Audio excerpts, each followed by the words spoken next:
મહત્વના સમાચાર ઊંઝાના પૂર્વ ધારાસભ્ય ડોક્ટર આશા પટેલ લડી શકે છે પેટા ચૂંટણી। ઊંઝાના પૂર્વ ધારાસભ્ય ડોક્ટર આશા પટેલ કે જેઓ હાલમાં જ કોંગ્રેસમાંથી ભાજપમાં આવ્યા છે તે હવે પેટા ચૂંટણી લડી શકે છે અને આશા પટેલ વિધાનસભા પેટા ચૂંટણી લડે તેવી શક્યતા।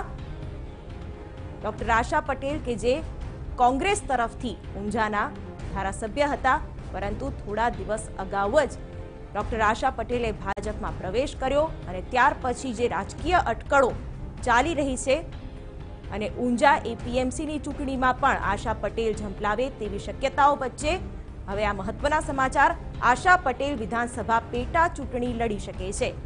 ભાજપના ઉમેદવાર તરીકે પેટા ચૂંટણી લડશે। લોકસભાની ચૂંટણી સાથે જ પેટા ચૂંટણી થઈ શકે છે તેવી પણ શક્યતાઓ પ્રબળ બની છે। તો હવે તાલાળામાં પણ આજે જ કોંગ્રેસના ધારાસભ્યને સસ્પેન્ડ કરવામાં આવ્યા છે। તેવામાં હવે બંને વિધાનસભા પર પેટા ચૂંટણી થશે। સંવાદદાતા નિર્મલ દવે આ અંગે વધુ માહિતી આપી રહ્યા છે। જી નિર્મલ।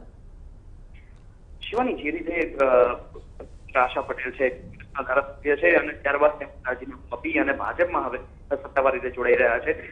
જે બેઠક ખાલી પડી છે ઊંઝા વિધાનસભાની, ત્યાં પેટા ચૂંટણી યોજવા માટેની તૈયારીઓ શરૂ થઈ ગઈ છે। ભાજપ દ્વારા અંગેની તૈયારીઓ પણ કરી દેવામાં આવી છે। ભાજપના ઉમેદવાર તરીકે ડોક્ટર આશા પટેલ ત્યાંથી લડી શકે તેવી સૂત્રીય માહિતી પ્રાપ્ત થઈ રહી છે।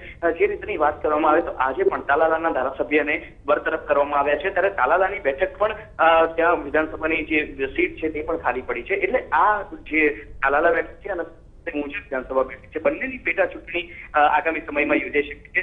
જે રીતે સૂત્રીય માહિતી પ્રાપ્ત થઈ રહી છે, લોકસભાની ચૂંટણી યોજાશે અને તેની સાથે સાથે જ આ બંને વિધાનસભાની બેઠકો છે તેની પર પેટા ચૂંટણી યોજાઈ શકે છે। એટલે સ્વાભાવિક છે કે ભાજપની એક પ્રકારની ગણતરી છે કે જો પેટા ચૂંટણી પણ સાથે સાથે યોજાય તો ભાજપને આખરે લોકસભા બેઠકમાં પણ ફાયદો થઈ શકે છે અને એ જ કારણોસર આગામી લોકસભાની જે ચૂંટણી છે તે સમય દરમિયાન જ આ બંને વિધાનસભા બેઠકો પર પેટા ચૂંટણી યોજાઈ શકે છે।